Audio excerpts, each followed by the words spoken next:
Hey there, beer lovers. I'm Rob Fitz, host of Beers That Fits, the podcast that takes you behind the scenes of the craft beer world. Every Thursday, I sit down with passionate owners and brewmasters of your favorite breweries to uncover their stories, inspiration, and brewing secrets. Whether you're a seasoned beer connoisseur or just starting your craft beer journey, we've got something for everyone. So grab a pint, tune in, and let's toast to great beers and even better stories. Slanja. Find us wherever you get your podcasts.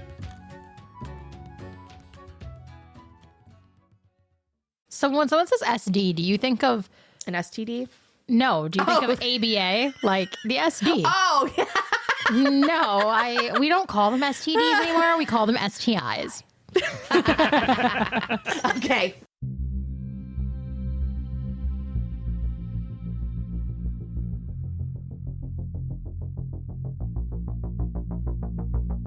Hi, I'm Hannah. And I'm Courtney.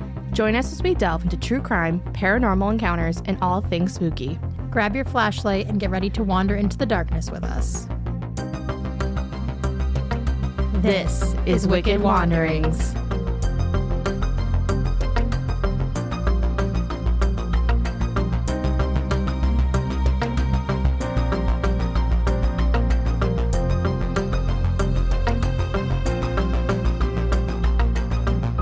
Hello, Courtney. Hi, Hannah. How are you? I'm great. How are you? Oh, fabulous. I do want to make an announcement to the Wanderers. If you listened to last week's episode, you noticed that the intro has changed to include Courtney, who is now officially, drumroll, Courtney is now official co-host of Wicked Wanderings. So, I'm very excited. You seem thrilled. I just feel like I've been here like the whole time, so I'm just kind of I like, feel like it's like official now. Well, if we do really want to make it official, we have to add you to the outro. Are we ready to do more Bundy? yeah. Yeah? We're always ready for more Bundy. I feel like Bundy is one of those people where once we started talking about him, all of a sudden I see his name and I hear his name coming up more often. I was telling you earlier in a book, in a random news article. I'm like, how come Bundy is just like, he's like Beetlejuice if you say his name 3 times. Ooh. So, more Bundy. Confession. I feel like I've had a lot of those lately. Of the third degree? I thought this would be the last one. It's not. Fucking Putnams. Fucking Hannah. All right. That's a good one. We should have made that a button. I have words. But anyways, Bundy. I have more victims, and that's kind of where we're going to start again. Okay. And then there's some good shit that I didn't even know. Like I knew, but I didn't know the round of detail about it. Right. Which is saying something as an avid Bundy Yes. lover. I'll also put a quick disclaimer in for anybody who's just jumping in now. You're going to want to go back and see the first 2 parts of Bundy before you hear this one, unless you don't care about knowing the whole story, and then just keep listening and ignore I said anything. And there also is a lot of vivid imagery. So just to touch on that, this is episode 59. You want to go back and listen to episode 53. And then after that one, jump to episode 56. That will be episode Ted Bundy 1 and episode Ted Bundy 2. So this is going to be episode 60. No, this is episode 59, as I just stated. And this is Ted Bundy 3. Shade being thrown. Okay, well, I just wanted to see because there's 3 and 313. 313. Yeah. Are you from the 313? 413. We're actually from the 413. Okay. Sorry, Hannah. Here we go. Julie Cunningham. This poor Julie Cunningham. She just wanted to be loved. Like, it broke my heart reading about this one. So, she was a girl that she looked in all the wrong places for love. She was the girl that got the had fun, call you later type girls. Aww. She got dumped again and again, and she had a really positive outlook though, because she's like, there's always tomorrow. I'll find my man tomorrow. Bless her soul. I would have lost patience. Right? So she was heading to a tavern to have drinks with friends, and she never made it. Oh. I know. Next one is Denise Oliverson. Yes, Oliverson. 25 years old. She got into a fight with her husband. So she's like, fuck you. I'm going to take the bike to my parents' house. Never made it. But the husband didn't think to worry about her because he thought she was on the way to her parents' house. Right. And the parents didn't know anything about it. Right. So he wasn't expecting to hear from her. And then by the next Monday, he was like, hey, like, how's she doing? And the parents were like, what are you talking about? She's not here. And that's how he found out she was missing. And that's horrible too, because I'm sure that guilt sits with you for a long time where you're like, I should have said something, but you were in a disagreement. So if you're I mean, to me, being in a disagreement with your spouse, you would at least follow up with them the next day at some point, even though they were okay. But that was a different time back then. Yeah, you know? he gave her a couple days and then he was like, all right, I haven't heard from her. That's sad. Yeah. That's really sad. Melanie Cooley is the next one. She left her high school and then her body was found 8 days later. Shelly Robertson. She didn't show up for work and she was found in a mine, actually. And then I have to read something. Hold on. And here I am quoting. Okay. There's a reason I'm reading it, but I'm going to read it first. Okay. So again, this is from Anne Rule's book, The Stranger Beside Me, which, again, I will say I highly recommend. It's a very good book, even though it's taken me forever to read it. Link in the show notes. Of all the Western victims, there was not one who had short hair, not one who could be described as anything but beautiful, and not one who would have gone away willingly with a complete stranger. Even the girls who had been known to hitchhike had been cautious. Yet, there is a common denominator in almost every instance. Something in the victims' lives had gone awry on the days they vanished. Something that would tend to make them distracted and therefore easy prey for a clever killer. And then she goes into, like, all the girls, which it's true. Like, all of them seem distracted or disheveled or just not on their A game. Right. Which makes me wonder, like, did he know or was he reading human behavior? Was it? I don't. So that's was it luck of the draw? I mean, I hate to say that. How did he know? I know. He was smart. I mean, he really was smart. And something else about him that I thought was really interesting that she pointed out, that she said Ted Bundy was a chameleon. And which is very true because you look at pictures of him from like different times during the trials to, you know, when he was younger to when he was dating in college, and his look changes. He changes. He doesn't look like the same person. So when some of these women that were able to escape and then looking at him so much time later, he doesn't look like the same person. Right. Which is crazy. That's an interesting thing too to notice that I'm sure that helped him with getting people into cars and things like that. Absolutely. So we're going to talk about a man named Officer Hayward, and he was kind of in his area. He was on his way home and he saw this VW bug in his neighborhood. And when you live in a small neighborhood, you pretty much know the cars, right? Like, I know when I visit my mom, like, I know the cars that are on her street. Yeah, if somebody were to get a new car, you'd be like, oh, do they have a visitor? Right. They get a new car, yeah. And because of this, he's looking at them and he's like, this car does not belong in this area. Like, who is this guy? So he decides to put on his brights, and then the bug took off. And so he pursued it. Right. He followed the bug, which finally pulled over. And the driver gets out, which we know is Bundy, right? And he said, oh, you know, I'm lost. I'm sorry. And so Hayward's like, you ran 2 stop signs. Right. Interesting. I need your driver's license and registration. And Hayward's like, well, what are you doing around here? Like, why are you going through this neighborhood? And he's like, oh, I was at this movie theater seeing whatever movie it was. And Hayward, which he knows the area he lives in, he's like, that movie is not being shown, first of all. Like, interesting. Something sus, right? As the new kids say, right? Sus, yes. I notice you say that a lot now. Oh, it's because I work at a middle school. I'm sorry. I'm trying to get the lingo. Hip lingo. Seeping into her brain. I'm sorry. It was very suspicious. So Hayward's like, all right, can I search your car? So he searched it, and he thought it was weird that the passenger seat was removed. And in the back, he saw a ski mask, a crowbar, an ice pick, a rope, and a wire. That seems suspicious, yeah. But I mean, if I keep in my truck or car, hindsight right? is 2020, so we're looking at it knowing him. Yes. You're like, okay, well, that would be suspicious. But if it was somebody else, you maybe had a reason for all those things. I don't know what that would be right now, but... So, but having those things together isn't the crime, right? Right. So he got arrested for evading an officer. He was released later on personal recognizance, and Detective Thompson started putting pieces together, which was another detective that was part of everything. And he ended up getting an added charge of possession of burglary tools, apparently. So I guess you can be charged. Or you could at some point, yeah. depending on the state, I'm sure too. So Bundy also signed a permission to search form for which they can blah, blah, blah. What did I write? Sorry, hold on, please. Sometimes I wrote so fast I can't even read my own writing. I do that on the Kindle too. Okay. Sorry, Rob. So Bundy also signed a permission slip to saying that they could search his apartment, but just not touch anything. So basically they could go in, they could see what they find, but they couldn't open a drawer. They couldn't move things to look. Okay. Right. They couldn't take anything either. They would need to go like, okay, we found suspicious things. Yeah. We got a warrant and then come back. But by that time, he can get rid of things, right? Right. So that was at his First Avenue apartment in Utah. Okay, so he ends up contacting Anne, who is one of his good friends that he knows has connections with the police department. And he calls and he's like, can you find out why they want my law records?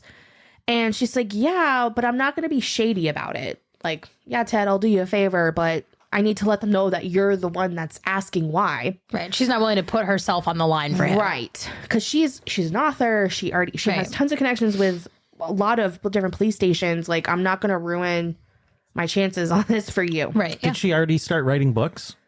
She what's the word? She did scripts, articles, journalism type stuff. And right? she did talk about how she wanted to write a book with Bundy, but she didn't want to do it yet because she's like, he's still my friend. Like, I want to respect that relationship. And also, like, there's a lot of doubt for her too. She's like, he can't be the killer. It can't be him. Like, you never want to think ill of a person that walked you to your car to make sure you're safe. Like, so I think there was a lot of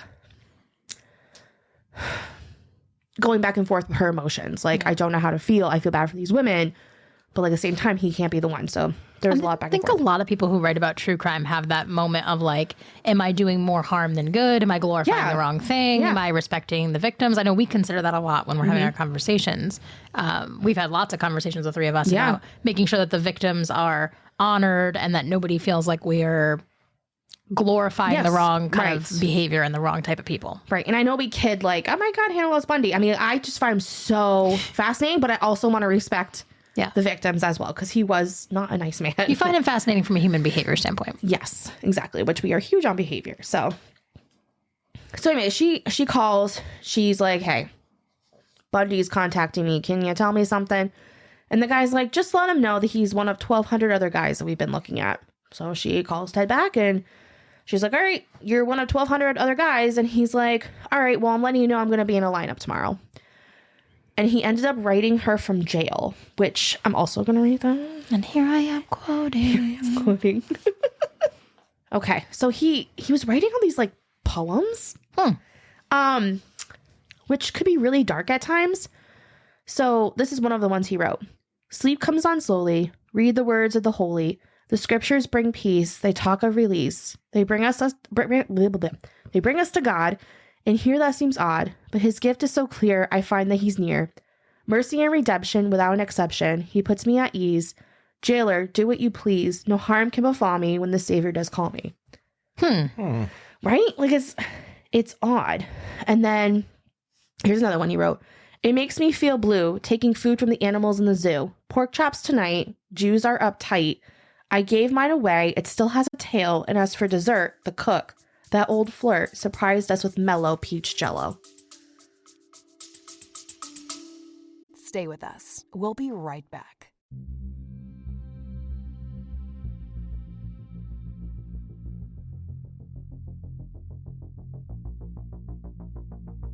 A sincere expression of gratitude to our esteemed patrons for their generous monthly contributions.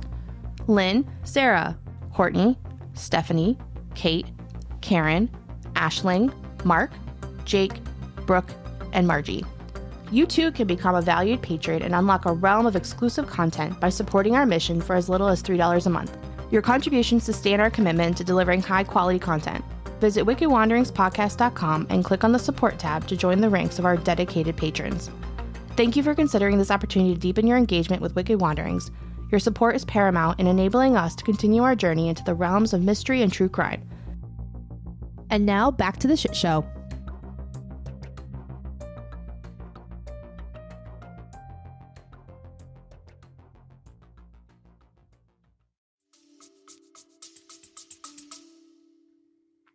I mean, he's so smart. It makes me wonder if he thought that like he was using the observer bias to his credit. Like they're watching me, so I'm going to say all these things. I'm going to write these particular things. I'm going to say these things because then they're going to think differently of me. He strikes me as the kind of person who definitely could take that feedback and say, okay, I'm going to act the way that they would want me to if I was innocent. Another thing too, like days of days, self-control pays. Don't lose your mind. Panic's not kind. Days of days, my integrity stays. So it's almost like to your point, like he knows they want him to go berserk and make all these statements true about him. He's like, I'm not going to crack. Right. I'm not going to crack. Right. He's like, don't get out of character. Right. So detectives met with Meg Anders, the woman he'd been cheating on. She felt a lot of shame. She felt a lot of sadness. She listed all the weird things that he's been doing over the years. There's a lot of them from what you reported so far. Quite a few. A lot of nocturnal habits. Right. Like he'd be gone for hours in the middle of the night. She also admitted to his sexual behaviors. Like he wanted bondage during sex. Okay. Which is not a crime. Right? It's not a we crime. say that all the time. Kinks be kinks. Kinks be kings. Like, do it safely, everybody. Right. Know your limits. Research. Do your research. He left like odd items around that she was like, this stuff makes no sense. Like, what's this for? So women started coming out of the woodwork. Stories of strange sexual encounters, that he's sweet and he's a gentleman, but like, then he asked me to do these things that I wasn't comfortable with and like you wouldn't think he would ask for. So Anne makes a point in saying that Bundy always had a woman who would believe in his innocence and look forward to prison visits. Like he would always, almost like he had groupies, right? He had people that were like okay with visiting him in jail. So he was very similar to Tony Costa, who had his whole like people who followed him, and then they were like reenacting the stuff he was doing. Yes, which these men, like it's amazing that the following they can have. Like you look at Manson too, right? He had all these women that were just like swooning over him. Well, and that's the thing that still exists, right? We'll talk about it again. Wade Wilson. Mm-hmm. Wade Wilson. Look at the people he's got. Yes. Look at the people he's got. Yes. Something about the bad boy. It's that toxic thing for women, that bad boy mentality. His family and friends raised $15,000 bond for him. He returned home to Meg and she fell in love all over again. Poor Meg. Poor Meg. They had tails on him constantly though. So in Anne's book, she actually has pictures of like from police tailing him. Like you'd see it's like these shots from like across the road that they would take of him and stuff. He met with Anne on 2 separate occasions when he was out. And Ted disclosed that he knew Meg gave cops information, but he did not act upset. So she just wanted them to move on in the relationship. He was like, I know she said these things, but it's okay. We'll move on. Which is kind of also a little psychotic behavior that you don't want to talk about that. What? I don't know. Do I still have you guys? I don't know. Okay. I was taking a drink and then I was like, oh, there's a hair on the blanket.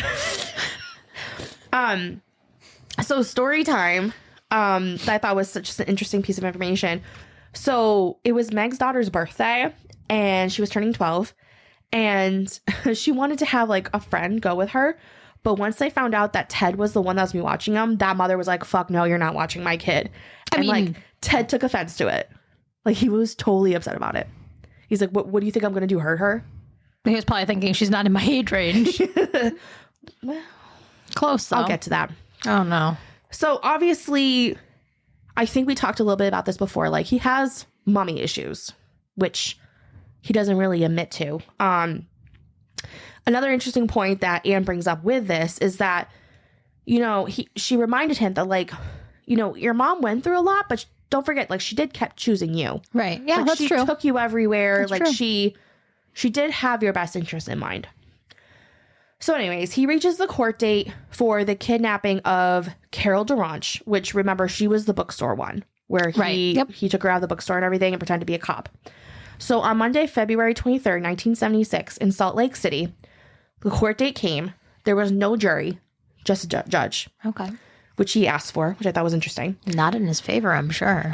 He thought so apparently this judge was going to rule in his favor. We'll just say that. Okay. So Ted had huge confidence.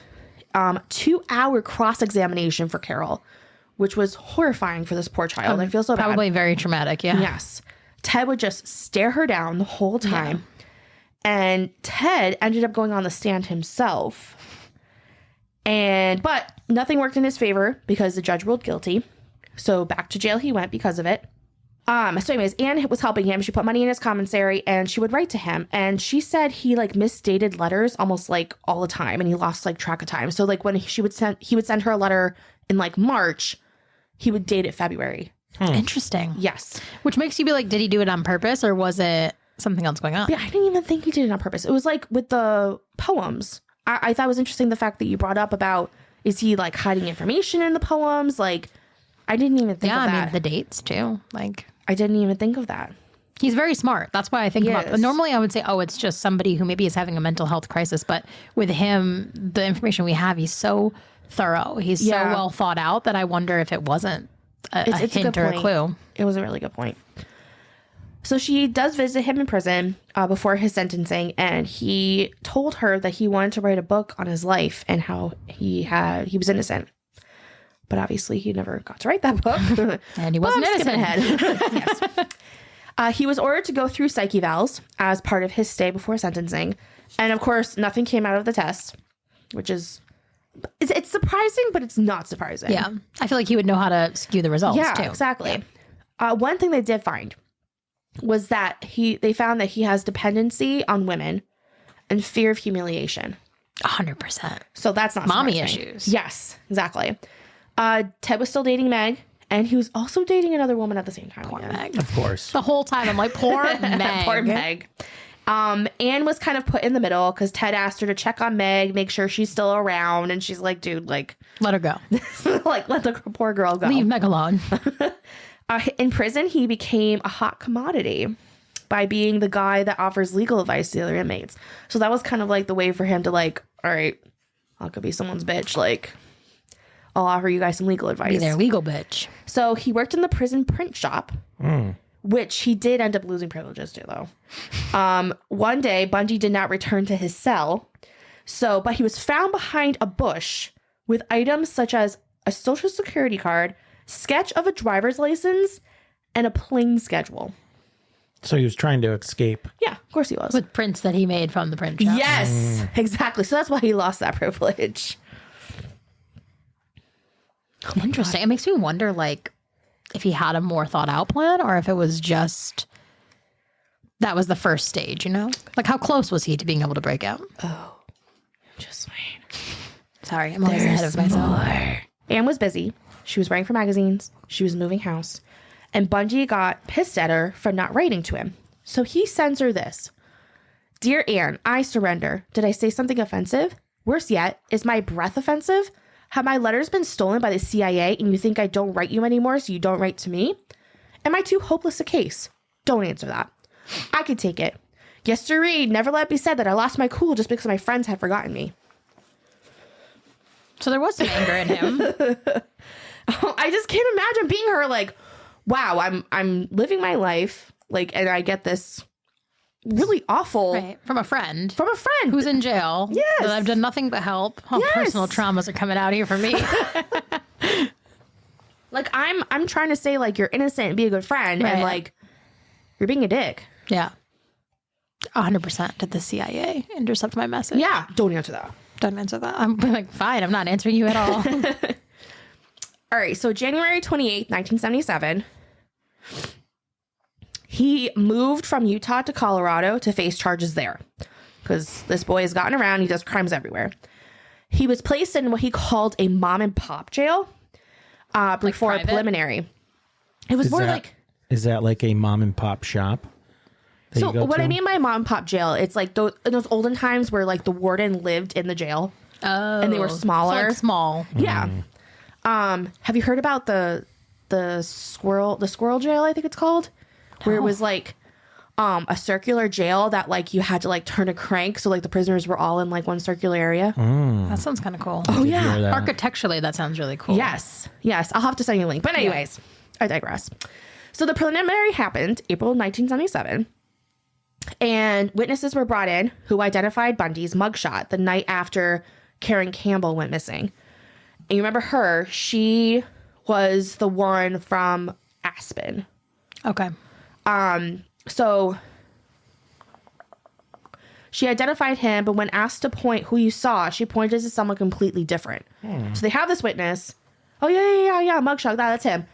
She gets into the courthouse, and she points to a completely different person who actually ended up being one of the officers, like the court officers. And they're like, okay, this is a problem. But Makes her look really unreliable, yeah. Unreliable, but he's a chameleon. Like, he can change his look so easily. Like, it just has this thing about him. So that ended up being a wash. But the evidence they had on him was the credit card slips. Right. The brochures of the Aspen ski resorts and everything. 2 hairs from his VW Bug. And a matched crowbar to, like, the spot on her skull that got pushed in. Because of him, obviously, whacking her. With that, he is still standing trial. Like, all right, we don't have this witness, but we still have all this still something that they can still go after him with, yeah. Bundy, quote unquote, fires, and there's a reason why I put in quotes, fires his public defenders, and he's going to represent himself. Why do all criminals do this? Can we just pause for a quick second to say that? How many times are you reading a story and the criminal is like, I know more about this than you. Get out of here. I'm going to represent myself. And it's like, it's the best thing to do when you know you're guilty. Yes. It's the really, really smart ones.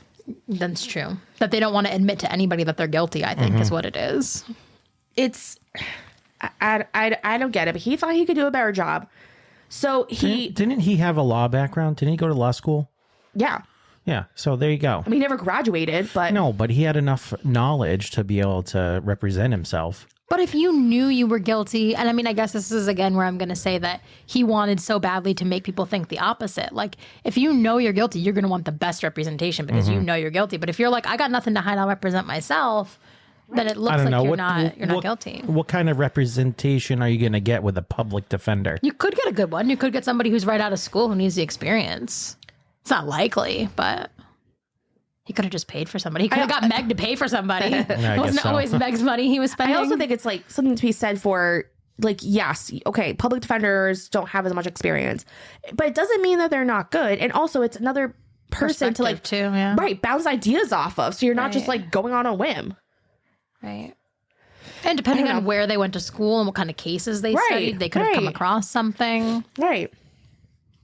So anyways, he moved to a different jail and started to request things like a typewriter, unlimited access to a phone, and trips to the law library at the courthouse. Because he's like, if I'm representing myself, I should have access to everything my public defender would have.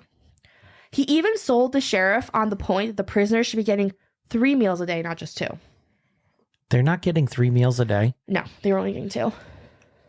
That seems very I feel inhumane. like that seems, Sus? No, inhumane. I mean, they're still human, right? And Exactly. some of them are waiting to be convicted of something. So if they haven't been convicted, what happened to innocent until proven guilty, you know? Exactly. It is a good point. It's not an excuse, but But he's a good con artist, right? I mean, he conned into every single thing he needed. Yep. So the day finally came when they had to rule on the death penalty. So June 7th, he had on this really odd outfit with prison shoes. And I mean odd because it was like he wanted to look nice, but like he still had prison boots on. Like, why? But that's what he wore. And during the recess in court, he got to go to the law library because, again, I'm representing myself. I need to look at law library, whatever. Yeah, makes sense. He saw an opportunity because he wasn't shackled.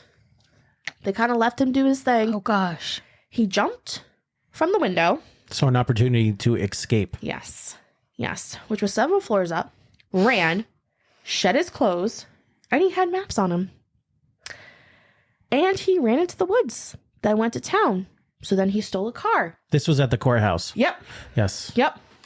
And so I guess there was a bystander, this woman, and she saw Bundy jump out of a window, and she went in the courthouse. She was like, do people normally jump out of windows here? And they were like, fuck. And then that's how they found out.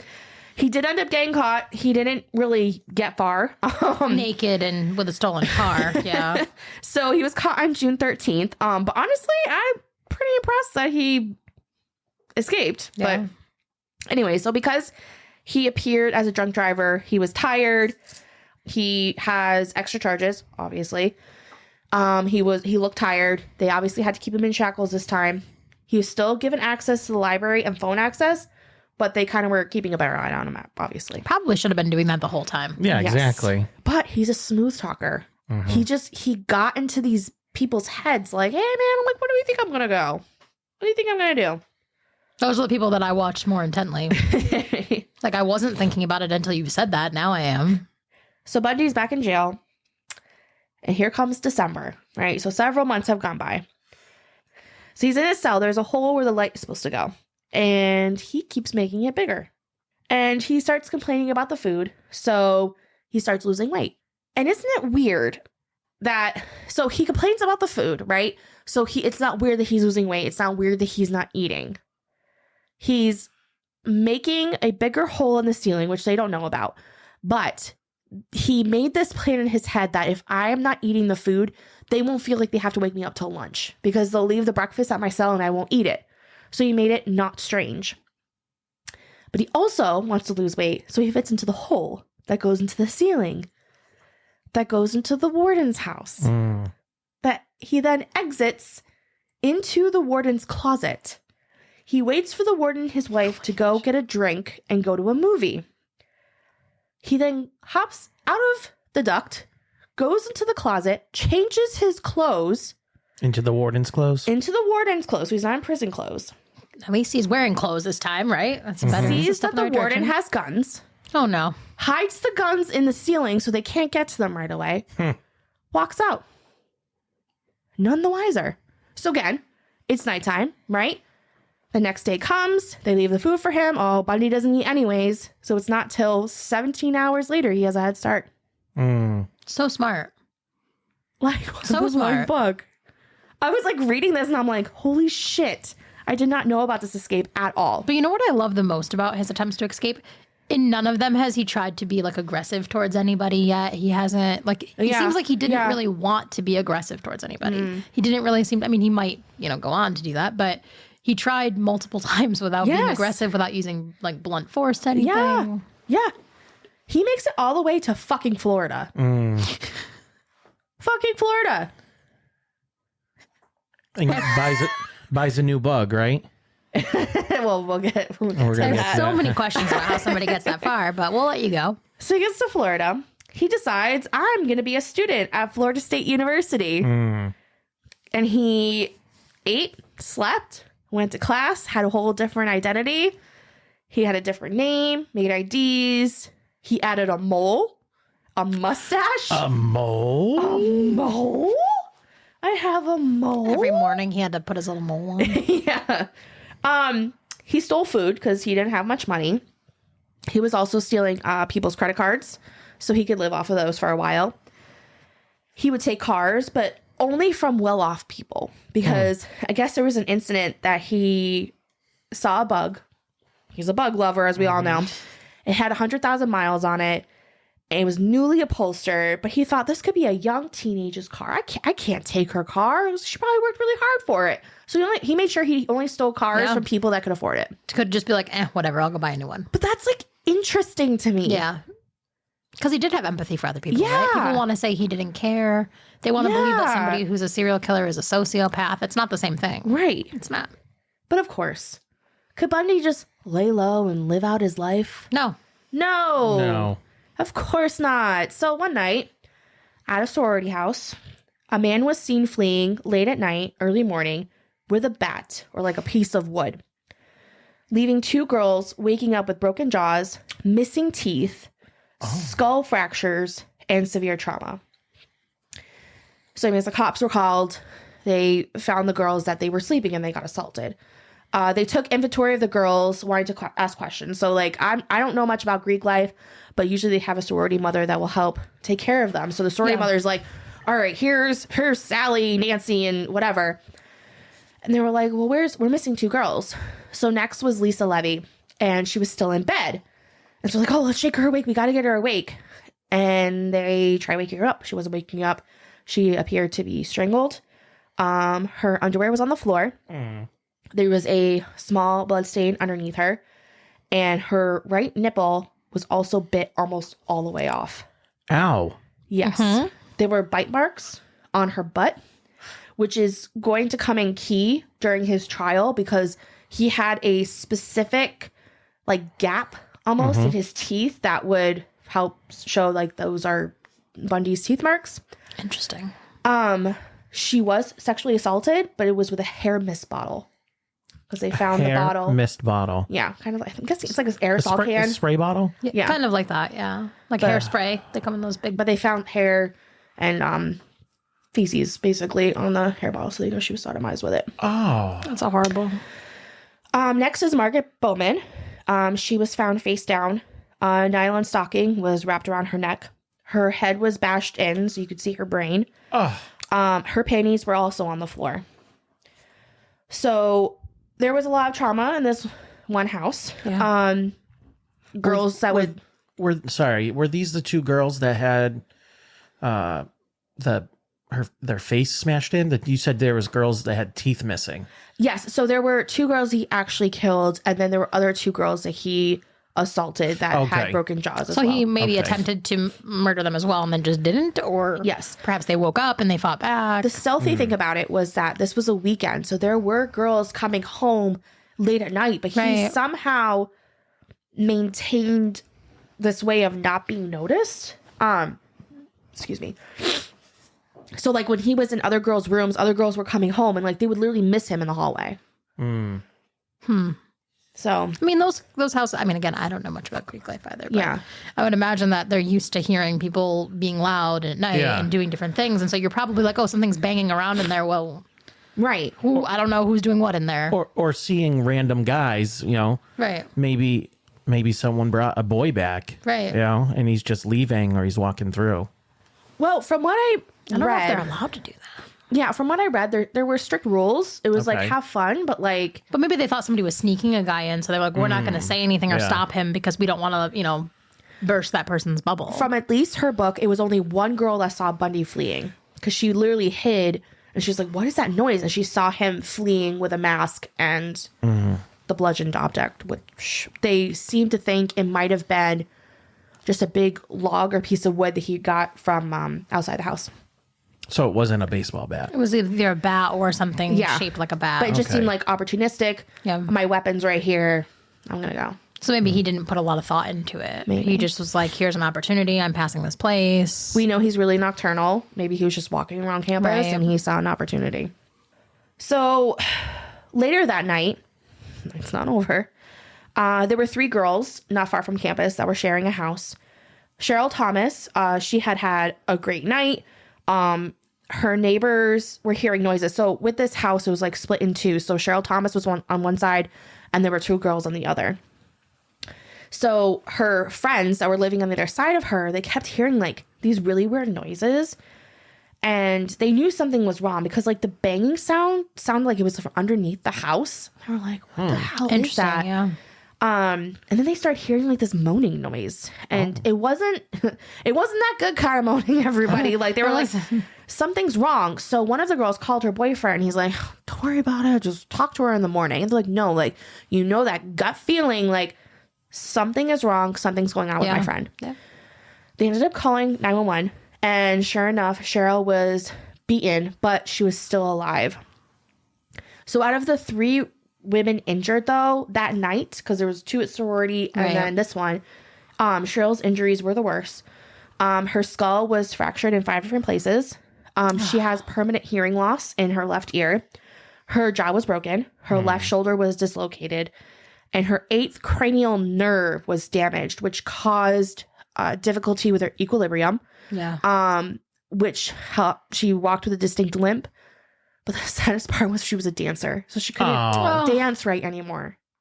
Yeah, I know. That part I was like, oh, God.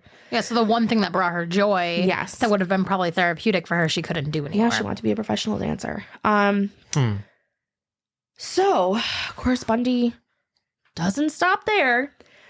He starts going younger. It's almost like he was on a diet and then he just binged. Right? What's the time frame? Is this like day after day? Or is this like during a week, a month? Stay with us. We'll be right back. Before we get back to the podcast, I want to let everyone know that we have a new design in our store. It's a t-shirt design inspired by one of our fans, and you can get it today on our website. As always, our merch store is what keeps us going, so thank you for all of the support. We love you all.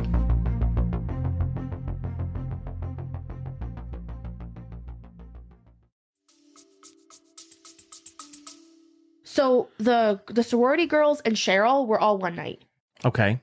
So for some reason, he wasn't satisfied with... He killed 2 and injured 3. Mm-hmm. This one was on February 8th, 1978. And the other one... Let's see. I want to say... Could have been far off from that. It was like January? Okay. Late January? They weren't that far apart. So, February 8th, 1978, 14-year-old Leslie Ann left school, crossed her street to wait for her brother to pick her up. And I give this girl credit, though, because she lived. Bundy pulls up, claims he's a fireman in this, like, white truck. This white van, actually, more like it. And he starts asking her, like, really strange questions. And her dad's a detective, so she's like, Smart girl. Suspicious, like, who the fuck are you? Sus. The brother arrives, thank goodness, and he's like, what the fuck do you want? Like, leave my sister alone. Bye-bye, Bundy. Ends up leaving. And, of course, they tell the dad about the situation. Of course, he's really proud of his daughter, but, like, who's this weirdo driving in a van claiming to be a fireman? Back, right? Yeah. Was it a van or a truck? It was a van. It was a van. It was a van. Okay. I fixed it, though. I said it was a van. Okay. 12-year-old. Oh, gosh. Kimberly Diane Leach. She was in school. She had forgotten her purse and homeroom, which apparently was, like, in a different building. So she asked her teacher, like, hey, can I go get it? Okay, so she ends up going with a friend to the other separate building. And she ends up getting her purse. And then her friend's like, oh, I forgot something, too. So she goes farther back into the building. When she comes back out, she sees Kim going to this white van with this man. And she's like, I mean, I'm sure as a 12-year-old girl, you're like, okay, that's weird, but... Maybe she knows him. Yeah, at 12 years old, I can't see myself stopping a friend either. At 12? Maybe if, like, they came back, I would have said to them, but probably not if there was an adult standing there. Yeah. At 12, I probably would have been like, oh, do you know that person, if they were alone? Right. And I wouldn't have said it in front of them, I don't think. Several people saw strange things, but they didn't say anything. And like you said earlier tonight, right? Hindsight's 2020. Yeah. We know what we know now, but, like, if I saw this, I probably would think the same thing. So a crossing guard saw this white van in a no park zone. And to him, he's like, oh my God, this is so annoying. You're making my job more difficult. And just moved on with his day. A firefighter that was off duty saw Bundy yelling at Kim while getting her into a van. And he thinks, upset parent. Yeah. This kid's in trouble. The kid did something. Didn't think anything of it. The school ends up calling the parents later in the day. Is like, hey, is Kim sick? Like, she hasn't been here. And, like, what are you talking about? My kid should be at school. Right. And that's really what set off the whole investigation for her. Anyways, he ended up taking her. So Bundy had a run-in with police in Florida. I guess he was cooperative until police got suspicious about him. He then ran, jumped over a wall, and he was gone. He left his apartment and wiped down everything. So he ran from police, goes back to the apartment he's been renting, wiped down all the surfaces of everywhere his fingerprints could bend, and he was on the run again. So Bundy was moving again, going west. So February 15th, he was stopped for stolen plates with a VW bug. I think he would mix it up to throw them off. He liked bugs, and he actually said why. He said they were really good on gas, and the passenger seat came out. The passenger seat comes out of every car if you unscrew it. Right? I'm not wrong on that, right? It must have been so much easier. It must have. It must have been a pop-out. It's a one-time thing. It's not like he was putting it back. He was leaving it on the side of the road someplace. Where you see? Oh, no. Oh, man. So Bundy talked with officers, but then he tried to flee again. He gets into a brawl with this police officer, and then literally they're rolling around on the ground until finally Bundy's finally cuffed, and the guy gets him. They ask Bundy his real name. He won't tell them. He soon told them, but the games like persisted. Like, well, I'll tell you this, but I'm not going to tell you this. Well, I'll tell you this, but I'm not going to tell you this. And he was having fun. He was toying with them. And this is way before computers or Right. CODIS or, the national database for criminals and stuff like that. Right. So they ended up recording him. And if I'm not mistaken, there are a couple documentaries that actually have some of these recordings on there. So it's really creepy to hear his voice. So recorded, and off the record, he would beat around the bush with detectives, not saying the complete truth, but not saying it. Never giving a straight answer. And that's when he ended up telling them about the bugs. Like, why VW bugs? And he was like, they're good on guess. And the seat comes out in the front. Which kind of gives him away a little bit anyways. Yeah. Maybe that's where Louis Lent got all of his tips from, because he does the same thing with police still. Every other year, he's like, I'll tell you something if you... And they'll take him out, and he gets to go on a field trip. And then he's like, oh, maybe I'm wrong. Yeah. And they fall for it every time. But he's caught. He's in Florida. We'll have to see what comes next. Dun, dun, dun. That's it? Until next episode. Until next time. But more to come. That will probably be Ted Bundy number 4. And that I always say this, but that'll probably be it. We got to get to the trial and how he did get the death penalty and all that. So There's a lot to say when it comes to Ted Bundy. yeah. And he does end up getting married. Yeah. So we'll have to talk about that. Spoiler alert. All right. We wanna do a card? Yes. All right. Do us the honors, Rob. Oh, you want me to do it? Yeah. Why not? I never do it. Welcome back. We missed you. I wasn't even greeted in the beginning of the episode. Oh, honey, I'm sorry. You want to redo the greeting? No. Rob, why didn't you say something, honey? I feel bad. I didn't mean I to didn't do that. even notice it because we went off trying to record the thing. Yeah. All right, so we got King of Diamonds. It's a missing persons. Lynn Burdick. On April 17th, 1982, Lynn Burdick was working alone at the Barefoot Peddlers County store in Florida. She disappeared between 8 p.m. and 8:45 p.m. from that store and has been missing since that date. If you have any information on this case, please call 1-855-MA-SOLVE. Dude, that's so creepy how you picked that card. That's literally the case that lives rent free in my mom went to school with her in high school when she went From missing. Florida, Mass. So that was going to be my question. Why? Oh, Florida. Okay. Florida Mass, yeah. Not Florida. I got the chills when you said that. Anybody who listens knows that Hannah had to ask me during a bonus episode a couple months ago if I had any cases that, I thought about all the time. And Lynn Burdick, without a question, is one that I've spent most of my life thinking about because my mom went to school with her in North Adams. And so it's really strange that that's the card that you picked. Wow. Okay. So we're going to be doing an episode about her. Yeah. I mean, we definitely can. So Barefoot Peddlers County Store. Yeah. And the store is no longer there anymore. They've taken the country store Barefoot Peddlers Country Store. I'm sorry. I'm going to need glasses soon. In Florida. Yeah. When I said Florida, I'm like, why are we talking about this in Mass? But for a long time, they tried to link her to Louis Lent also, which is funny because I just mentioned him. Yeah. It's very interesting how the world does that. Yeah. Mm-hmm. It was April, you said, right, that she went missing? April 17th, 1982. 17th. Wow. Yep. Wow. A very sad case. Oh, Lynn, now you're going to be in my head again. If your family is listening, I think about Lynn all the time. Well, thank you, Rob, for that. Yeah. Appreciate it. And there's more Bundy to come. And well, thank you, Hannah.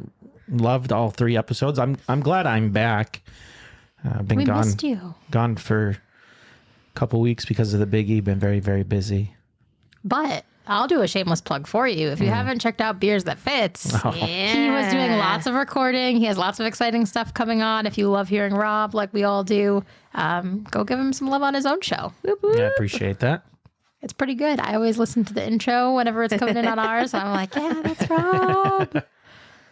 And Hannah's probably on that one too. So you'll get to hear her too. Yeah, just one so far. Yeah. It's fun. It's a good time. Both of you were on episode 2 because it was at the Big E. Oh, that's right. Right. I have to catch up. Because of the long weekend, I haven't listened to any podcast since like Thursday of last week. Okay. So I usually listen to my podcast while I drive to work. Well, thank you guys. This was a good time. Yes. Thank you very much, Hannah. And thank you, Wanderers. For sticking with us. Yes. Make sure to go like our TikToks because once we hit 1,000 likes, we can go live and you can see this shit show while we're recording. And you can see me sleeping because I was taking a nap during this episode. I was wondering if he was going to say it himself or if we were going to have to call him out. There's a reason why Rob doesn't put a camera on himself. Yes. Yeah. I don't know. These drinks, they just made me... It's because you didn't have Very another tired. one. You sat there for an hour without one. Yeah. Listening to Hannah go on about Bundy. But Hannah's voice is so soothing, and I had Kenzie on me, and it was just very relaxing. So I closed my eyes. Hannah, you should record your own ASMR for Rob. There you go. And if you do typing sounds, I'll also take some. Well, thank you, Wanderers. We'll catch you next time. See you next time. Bye. Bye. Thanks for listening today. Wicked Wanderings is hosted by me, Hannah. And co-hosted by me, Courtney. And it's produced by Rob Fitzpatrick. Music by Sasha N. If you enjoyed today's episode, don't forget to leave a rating and review, and be sure to follow on all socials. You can find the links down in the show notes. If you're looking for some really cozy t-shirts or hoodies, head over to the merch store. Thank you for being a part of the Wicked Wanderings community. We appreciate every one of you. Stay curious, keep exploring, and always remember to keep on wandering.